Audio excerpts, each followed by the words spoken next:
Hello welcome to my channel maths hub in Telugu. So ఈరోజు నేను discuss చేయబోయే topic ఏంటంటే టైం సిరీస్లో ratio to trend method. So first of all మనం question చూద్దాము. Calculate seasonal variation for the following data of sales ₹100 of the fame by ratio to trend method. So మనకైతే quarterly data ఇచ్చేసాడు. Total ఓవరాల్గా 1 2 3 4 5 years data ఇచ్చారు. First అయితే ఎలా find out చేద్దాం చూద్దాము. సో రేషియో టు ట్రెండ్ మెథడ్లో ఏంటంటే మనం మెథడ్ ఆఫ్ లీస్ట్ స్క్వేర్స్ అంటే స్ట్రైట్ లైన్ ఈక్వేషన్ తీసుకొని సో దానికి ఫస్ట్ ట్రెండ్ ఫైండ్ అవుట్ చేస్తాం. ఆ వచ్చిన ట్రెండ్ ఈక్వేషన్ని యూజ్ చేసుకొని ట్రెండ్ వాల్యూస్ ఫైండ్ అవుట్ చేస్తాము, trend eliminated values find out చేస్తాం. నెక్స్ట్ ఆ ట్రెండ్ ఎలిమినేటెడ్ వాల్యూస్ అన్నిటిని టోటల్ చేస్తాము, యావరేజ్ చేస్తాము, వచ్చిన యావరేజెస్కి సీజనల్ ఇండిసెస్ ఫైండ్ అవుట్ చేస్తాం. ఆ సీజనల్ ఇండిసెస్ అన్నీ మనకిచ్చింది క్వార్టర్లీ డేటా కాబట్టి అప్రాక్సిమేట్లీ 400కి ఈక్వల్ రావాలి. అలా వస్తేనే మనం చేసిన ప్రాబ్లం అనేది కరెక్ట్ అవుతుంది. ఒకవేళ అలా రాలేదంటే మనం ఎక్కడో మిస్టేక్ చేసామని ఒకసారి రీచెక్ చేసుకుంటే సరిపోతుంది. So first of all solution చూడండి. Let us take the trend equation y = a + bx. So trend ఈక్వేషన్ని కన్సిడర్ చేసుకున్నాను. నెక్స్ట్ అయితే మనకి ఇక్కడ ఇచ్చిన వాల్యూస్ అనేవి పెద్ద వాల్యూస్ అవ్వడం వల్ల మనం ఈక్వేషన్లో చేసినప్పుడు ఈ ఈక్వేషన్కి నార్మల్ ఈక్వేషన్స్ ఉంటాయి. యాక్చువల్గా మనం ఇక్కడ స్కేల్ని చేంజ్ చేసుకోవడం వల్ల ఎక్స్ ప్లేస్లో యూ వచ్చింది. సో యూ వచ్చింది కాబట్టి ఈ ఈక్వేషన్కి నార్మల్ ఈక్వేషన్స్ ఫైండ్ అవుట్ చేసాం. ఒకవేళ మనం స్కేల్ని చేంజ్ చేయలేదనుకోండి, ఇక్కడ యూ ప్లస్లో ఎక్సే ఉంటుంది కదా, అప్పుడు ఇక్కడ ఏమవుతుందంటే సమ్మేషన్ ఎక్స్ వస్తుంది. సో సమ్మేషన్ ఎక్స్ అంటే ఏంటి, మనం ఇచ్చిన ఇయర్స్ అన్నిటిని సమ్మేషన్ ఎక్స్ కింద తీసుకుంటాం. సో ఇక్కడ ఎక్స్ వాల్యూస్ అనేవి పెద్దగా వచ్చేస్తాయి కాబట్టి మనం ఏం చేసామంటే ఇచ్చిన వాల్యూస్ అనేవి పెద్దవి కాబట్టి ఈ ఆరిజిన్ని స్కేల్ని చేంజ్ చేసుకుంటాం, అంటే వాల్యూస్ అనేవి చిన్నగా అయిపోతాయి అనమాట. సో ఫస్ట్ అయితే సొల్యూషన్ చూడండి, మీకు ఈజీగా అర్థమవుతుంది. The given values are large. Let us consider the change of origin and scale. So y అలా y క్యాప్ అవుతుంది = a + bu. ఎక్స్ ప్లేస్లో యూ తీసుకుంటాం. సో ఈ సెకండ్ ఈక్వేషన్స్కి నార్మల్ ఈక్వేషన్స్ అనేవి ఫైండ్ అవుట్ చేస్తాం. సో నార్మల్ ఈక్వేషన్స్ ఏంటి, summation y = na + b × summation u, summation uy = a × summation a + b × summation u². So ఇప్పుడు మనం ఏం ఫైండ్ అవుట్ చేయాలంటే ఈ టూ నార్మల్ ఈక్వేషన్స్ యూస్ చేసుకొని ఏబీ వాల్యూస్ ఫైండ్ అవుట్ చేయాలి. ఏబీ వాల్యూస్ ఫైండ్ అవుట్ చేయాలంటే first of all summation y కావాలి, summation uy కావాలి, సమ్మేషన్ u కావాలి, సమ్మేషన్ u² కావాలి. ఇవన్నీ ఫైండ్ అవుట్ చేయాలంటే ఫస్ట్ మనకు కావాల్సిన వాల్యూ ఏంటి, u వాల్యూ. ఫర్ దట్ మనకి ఇక్కడ ఫార్ములా ఏంటంటే ఇక్కడ ఇచ్చిన ఇయర్ అనేది ఆడ్ నెంబర్ కాబట్టి since n is odd, you formula ఏంటి, u = x - middle ear by h అనమాట. సో x - మనకి ఇచ్చిన వాల్యూస్లో మిడిల్ ఇయర్ ఏది 1981 అనేది మిడిల్ ఇయర్ అవుతుంది కాబట్టి 1981 బై h అంటే ఏం లేదు, అబ్జర్వేషన్కి మధ్య ఉన్న డిఫరెన్స్ అనమాట. సో అబ్జర్వేషన్కి 1 ఇయర్ డిఫరెన్స్ ఉంది కాబట్టి 1 తీసుకున్నాం. యూ వాల్యూ ఎంత వచ్చింది, x - 1981. ఇప్పుడు మనకి కావాల్సిన వాల్యూస్ అన్ని టేబుల్లో కన్సిడర్ చేస్తాను చూడండి. సో ఫస్ట్ అయితే ఈక్వేషన్స్ వైజ్ చూసుకుందాం. సమ్మేషన్ y కావాలి. సో y కావాలంటే ఫస్ట్ ఆఫ్ ఆల్ మనం x రాసుకున్నాము, ఇయర్లో ఇయర్లీ టోటల్స్ రాసుకున్నాము. సో మనం ఇక్కడ ఇయర్ వైజ్ రాసాం కాబట్టి ఇయర్లీ యావరేజ్ ఫైండ్ అవుట్ చేసాం అనమాట. యావరేజ్ అంటే నథింగ్ బట్ మళ్ళీ some of all the observations అంటే 140 బై ఎవ్రీ ఇయర్లో ఎన్ని క్వార్టర్స్ ఉన్నాయి, 4 క్వార్టర్స్ ఉన్నాయి కాబట్టి వచ్చిన 140 / 4 చేస్తారు చూడండి. 140 / 4 నథింగ్ బట్ 35. సో 35 అలా వచ్చింది. నెక్స్ట్ ఏం చేస్తాము, 180 / 45, 180 / 4 = 45, 200 / 4 50. సో అలా ప్రతి ఇయర్కి యావరేజెస్ అనేవి ఫైండ్ అవుట్ చేశాను. నెక్స్ట్ మనకు కావాల్సింది సమ్మేషన్ y ఇవన్నీ యాడ్ చేస్తే వస్తుంది. నెక్స్ట్ n అంటే నెంబర్ ఆఫ్ అబ్జర్వేషన్స్, ఎన్ని ఇచ్చాడు 1 2 3 4 5 n = 5 వాల్యూ వచ్చింది. నెక్స్ట్ సమ్మేషన్ ఏ అంటే constant plus b × summation you కావాలి కదా, యూ ఎలా ఫైండ్ అవుట్ చేస్తాం, మనకి ఇక్కడ పైన వచ్చిన ఫార్ములా బట్టి యూ ఫైండ్ అవుట్ చేస్తాం. ఇక్కడ ఎక్స్ కాలం ఏది తీసుకున్నాం, ఇయర్ అనేది ఎక్స్ కాలం కింద తీసుకున్నాం కాబట్టి 1979లో ఎక్స్ వాల్యూ ఎంత అవుతుంది, 1979 - 1981 అంటే -2. సేమ్ అలాగే 1980 - 1981 -1, 1981 - 1981 0, 1982 - 1981 1, 1983 - 1981 2. సో సమ్మేషన్ యూ కూడా వచ్చేస్తుంది. నెక్స్ట్ ఇంకా కావాల్సినవి ఏంటి, సెకండ్ ఈక్వేషన్కి వెళ్దాం. సమ్మేషన్ యూవై, అందుకని యూవై కాలంని కన్సిడర్ చేసుకున్నాను. సమ్మేషన్ యూ ఆల్రెడీ పైన తీసుకున్నాము, సమ్మేషన్ యూ² యూ స్క్వేర్ కాలమ్ని తీసుకున్నాం. మళ్ళీ ట్రెండ్ వాల్యూస్ వై క్యాప్, మనకు కావాల్సిన ఎస్టిమేటెడ్ వాల్యూ ఫైండ్ అవుట్ చేయాలి కాబట్టి Y cap is equal to a+bu తీసుకున్నాం.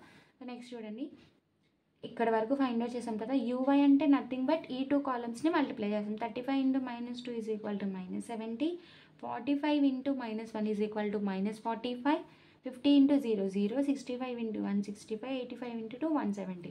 ఇవన్నీ యాడ్ చేస్తే వచ్చేది టోటల్ అవుతుంది. అలాగే యూ స్క్వేర్. సో నెక్స్ట్ మనం trend values estimated Y cap find out చేయాలంటే ఏ వాల్యూ బి వాల్యూ కావాలి కదా. వాటి కోసం for that we have to do substitute all these values in equations 3 and 4. So అది రాసిన చూడండి, substitute all these values in normal equations we get. First normal equation ఏంటి, summation y value ఎంత వచ్చింది మనకి ఇక్కడ 280. So 280 is equal to n a, n అంటే number of observations, 5a + b into summation u value ఎంత 0. సో అదే 0 నేను ఇక్కడ సబ్స్టిట్యూట్ చేసుకున్నా. That implies 5a is equal to 280. a is equal to 280 by 5 is equal to 56. 280 divided by 5 is equal to 56. a value వచ్చింది. Same అలాగే second normal equations find out చేస్తే b value వస్తుంది. So second normal equation ఏంటి మనకి ఇక్కడ, summation u y value ఎంత వచ్చింది 120. So 120 is equal to 5 into a అంటే ఎంత, ఏ అనేది కాన్స్టెంట్ అనమాట. సో ఏ అనేది కాన్స్టెంట్, సమ్మేషన్ బి అనేది, ఏ అనేది కాన్స్టెంట్, సమ్మేషన్ యూ అంటే 0 + b into summation you square value ఎంత వచ్చింది 10. So b into you, so ఈ వాల్యూ ఎంత 10b is equal to 120. So b is equal to 120/10. ఓవరాల్గా b వాల్యూ ఎంత వచ్చింది మనకి 12. సో ఇప్పుడు ఏ వాల్యూ బి వాల్యూ యూస్ చేసుకొని వై క్యాప్ వాల్యూ అనేది ఫైండ్ అవుట్ చేస్తున్నా. సో వైలో సబ్స్టిట్యూట్ చేస్తే ఏ అంటే 56 + b 12. సో ఇక్కడ చూడండి 1979లో యూ వాల్యూ ఎంత వచ్చింది -2. ఈ ఈక్వేషన్లో -2 పెట్టుకుంటే ఫస్ట్ ట్రెండ్ వాల్యూ వస్తుంది. సో నేను చూడండి సబ్స్టిట్యూట్ చేస్తున్నాను. 56 + 12 ఇంటూ యూ ఎంత -2, 32. సో ఫస్ట్ వాల్యూ 32, సేమ్ అలాగే second value 56 + 12 into -1. So we get 44. So apply these formula to all the years, we get trend values. So ఇక్కడ అబ్జర్వ్ చేస్తే ఏమవుతుందంటే first trend value 32 వచ్చింది, 32కి ఎంత యాడ్ చేస్తే 44 వస్తుంది, +12, అగైన్ +12, అగైన్ +12, అగైన్ +12. సో ఈ ప్రాబ్లంలో ఇక్కడ వరకు మనం చేసిన తర్వాత మనం చేసిన ప్రాబ్లం అనేది కరెక్టో రాంగో తెలియాలంటే ఈ ట్రెండ్ వాల్యూస్ అన్నిటిని యాడ్ చేస్తే కామన్ డిఫరెన్స్ అనేది రావాలి. ఎవ్రీ ఇయర్కి కామన్ ఇంక్రిమెంట్ ఆర్ డిక్రిమెంట్ అనేది కామన్గా ఉండాలి. సో ఇక్కడ మనకి యాడ్ చేస్తే చూస్తే అబ్జర్వ్ చేస్తే ఎవ్రీ ఇయర్ ఇంక్రిమెంట్ అనేది 12 ఉంది. సో ఇప్పుడు ఈ 12ని యూస్ చేసుకొని ట్రెండ్ వాల్యూస్ ఫైండ్ అవుట్ చేద్దాము. ట్రెండ్ వాల్యూస్కి ఫార్ములా అండి, ఫర్ క్వార్టర్లీ డేటా ఎవ్రీ ఇయర్కి ఇంక్రిమెంట్ 12 వచ్చింది మనకి, బట్ అది క్వార్టర్కి మనకి ఇచ్చింది క్వార్టర్లీ డేటా కాబట్టి ఎవ్రీ క్వార్టర్కి తీసుకుంటే 12/4 ఈజ్ ఈక్వల్ టు 3. నెక్స్ట్ ఈ వచ్చిన 3ని by 2 చేసుకోవాలి 1.5. ఏ ప్రాబ్లం అయినా మనకి ఇంక్రిమెంట్ ఆర్ డిక్రిమెంట్ ఎంత వచ్చినా ఈ వచ్చిన వాల్యూని 1./2 చేసుకుంటాం. మనకి ఇక్కడ వచ్చిన వాల్యూ ఎంత 1.5.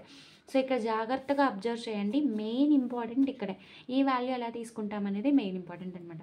సో ఇక్కడ చూడండి 1979లో 4 క్వార్టర్ వాల్యూస్ తీసుకున్నాం. ఈ వాల్యూస్ ఎలా ఫైండ్ అవుట్ చేస్తామంటే యాక్చువల్గా మనకి ఎవ్రీ క్వార్టర్కి ఇంక్రిమెంట్ ఎంత రావాలి 3, క్వార్టర్లీ ఇంక్రిమెంట్ వచ్చి 3.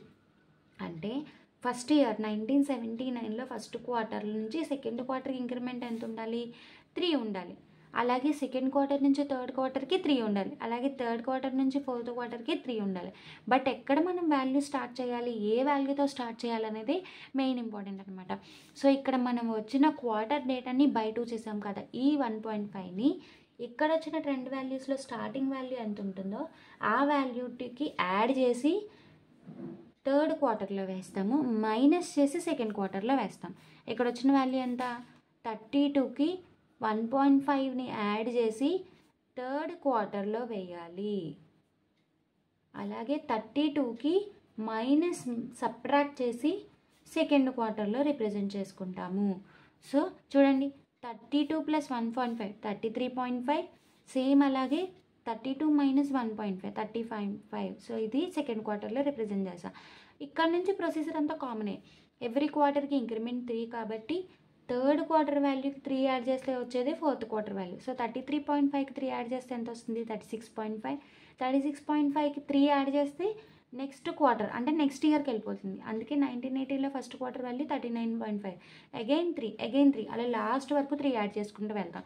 సో మనం ఎక్కడి వరకు ఫైండ్ అవుట్ చేసాం? ఈ వాల్యూస్ అన్నీ ఉన్నాయి. ఇప్పుడు first year first quarter value లేదు కదా, మళ్ళీ ఏం చేయాలి? యాక్చువల్గా ఒక క్వార్టర్ నుంచి నెక్స్ట్ క్వార్టర్కి వెళ్ళేటప్పుడు ఇంక్రిమెంట్ 3 అయినప్పుడు బ్యాక్ వస్తే ఏమవుతుంది? డిక్రిమెంట్ 3నే కదా అవుతుంది. సెకండ్ క్వార్టర్లో వాల్యూ ఎంత వచ్చింది? 30.5. సో ఇందులోంచి -3 చేస్తే వచ్చేది ఫస్ట్ క్వార్టర్ వాల్యూ. 30.5 - 3 చేస్తే 27.5. సో ఇలా మనం ఏం చేసామంటే ట్రెండ్ వాల్యూస్ అన్ని ఫైండ్ అవుట్ చేసాం. నెక్స్ట్ ఏం చేయాలి? Trend eliminated values find out చేయాలి. ట్రెండ్ ఎలిమినేటెడ్ వాల్యూస్ అంటే మనకి ఇచ్చిన ఇనీషియల్ డేటాని ట్రెండ్ వాల్యూతో ఇంటూ 100 చేస్తే వచ్చేవే ట్రెండ్ ఎలిమినేటెడ్ వాల్యూస్ అవుతాయి. నథింగ్ బట్ పర్సంటేజెస్ అనమాట. సో ఇప్పుడు చూడండి, నేను ఫైండ్ అవుట్ చేస్తాను. ఫస్ట్ ఇయర్లో ఫస్ట్ క్వార్టర్ వాల్యూ ఎంత ఇచ్చాడు? 1979లో first quarter value 30 divided by మనకు వచ్చిన ట్రెండ్ వాల్యూ ఎంత? 27.5 ఇంటూ 100. సో మనకి వాల్యూ ఎంత వచ్చింది? 109.09. సేమ్ అలాగే సెకండ్ క్వార్టర్ వాల్యూ. ఫస్ట్ ఇయర్లో సెకండ్ క్వార్టర్ వాల్యూ ఎంత ఇచ్చాడు? 40 divided by second quarter value 30.5 into 100 చేస్తే ఎంత వచ్చింది? 131.14. సో 131.14. సేమ్ అలాగే మిగిలిన క్వార్టర్ వాల్యూస్ అన్నిటిని కూడా ఫైండ్ అవుట్ చేస్తాం. ఇక్కడ వరకు వాల్యూస్ అన్ని ఫైండ్ అవుట్ చేసేస్తాం. నెక్స్ట్ ఏం ఫైండ్ అవుట్ చేయాలి? మనం టోటల్ ఫైండ్ అవుట్ చేయాలి. టోటల్ అంటే నథింగ్ బట్ ఉన్న వాటిని అన్నింటినీ యాడ్ చేస్తాం. సో ఎన్ని వాల్యూస్ ఉన్నాయి? టోటల్గా మనకి 5 ఇయర్స్ ఉన్నాయి కాబట్టి ఎవ్రీ క్వార్టర్లో 5 వాల్యూస్ ఉంటాయి. ఈ వాల్యూస్ అన్నింటినీ యాడ్ చేసి టోటల్లో తీసుకున్నాను. సో ఇప్పుడు ఏం ఫైండ్ అవుట్ చేయాలి? యావరేజ్ ఫైండ్ అవుట్ చేయాలి. యావరేజ్ అంటే ఓవరాల్గా 5 ఇయర్స్ ఉన్నాయి కాబట్టి టోటల్ డివైడెడ్ బై 5 చేసుకున్నా. 5 చేస్తే వాల్యూ ఎంత వచ్చింది? First column first quarter value 92.762. Same అలాగే సెకండ్ క్వార్టర్ వాల్యూ 118.276.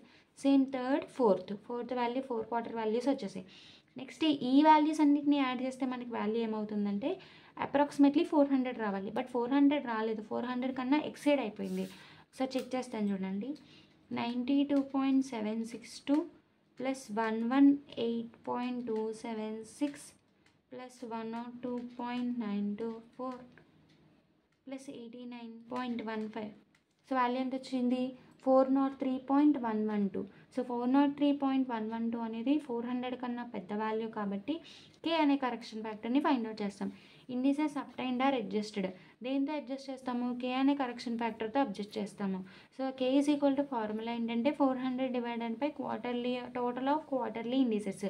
అంటే మనకు వచ్చిన యావరేజెస్ అన్నిటిని యాడ్ చేస్తాం. ఆ యావరేజ్ వాల్యూ ఎంత వచ్చింది? 403.112. సో నెక్స్ట్ ఇక్కడ చూడండి, ఒక పాయింట్ ఏంటంటే ఇచ్చింది క్వార్టర్లీ డేటా కాబట్టి ఇక్కడ 400 తీసుకున్నాం. బట్ అది మంత్లీ డేటా అయితే ఈ ప్లేస్లో 1200 తీసుకోవాలి. అప్పుడు ఇక్కడ యావరేజెస్ అంతా ఎంత రావాలి? అప్రాక్సిమేట్లీ 1200కి ఈక్వల్ రావాలి. 1200 కన్నా ఎక్సీడ్ అయిపోతే ఏం చేస్తాము? ఆర్ తక్కువ వస్తే కే అనే కరెక్షన్ ఫ్యాక్టర్ని ఫైండ్ అవుట్ చేసి మళ్ళీ ఎవ్రీ యావరేజ్ని ఈ కేతో మల్టిప్లై చేస్తే వస్తే అడ్జస్టెడ్ సీజనల్ ఇండిసెస్ వస్తాయి. ఆ సీజనల్ ఇండిసెస్ అన్నిటిని యాడ్ చేస్తే అప్రాక్సిమేట్లీ 1200 రావాలి. బట్ మనకి ఈ ప్రాబ్లంలో ఇచ్చింది క్వార్టర్లీ డేటా కాబట్టి సీజనల్ ఇండిసెస్ అన్నిటిని యాడ్ చేస్తే ఎంత రావాలి? అప్రాక్సిమేట్లీ 400 రావాలి. సో చూడండి, కే అనే కరెక్షన్ ఫ్యాక్టర్ని ఫైండ్ అవుట్ చేశాను. 400 డివైడెడ్ బై ఈ వాల్యూ ఎంత వచ్చింది? 403 into 403.112. So final value is equal to 0.9922. So now adjusted seasonal indices find out చేస్తాం. ఎవ్రీ యావరేజ్ ఫస్ట్ వాల్యూ ఎంత? యావరేజ్ 92.762 ఇంటూ కే కరెక్షన్ ఫ్యాక్టర్ ఎంత వచ్చింది మనకి? 0.9922 ఈజ్ ఈక్వల్ టు 92.03. సో 92.03ని ఇక్కడ రిప్రజెంట్ చేసుకున్నాను. సేమ్ అలాగా ప్రతి యావరేజ్ని కేతో మల్టిప్లై చేస్తే వచ్చేవేసి adjusted seasonal indices. Now summation adjusted seasonal indices is equal to add చేస్తే ఈ వాల్యూస్ అన్నింటిని యాడ్ చేస్తే మనకి వాల్యూ ఎంత వస్తుంది? 399.95 is equal to approximately 400. From table summation X bar ఎంత వచ్చింది? ఈ total value 403.112 not is equal to 400 కాబట్టి summation adjusted seasonal indices equal to approximately 400 వచ్చాయి. సో మన ప్రాబ్లం అనేది కరెక్ట్. సో ఈ ప్రాబ్లం అనేది మీకు బాగా అర్థమైంది అనుకుంటున్నాను. సో నా వీడియో కనుక మీకు నచ్చినట్లయితే లైక్ చేయండి, షేర్ చేయండి, సబ్స్క్రైబ్ చేయండి. Thank you.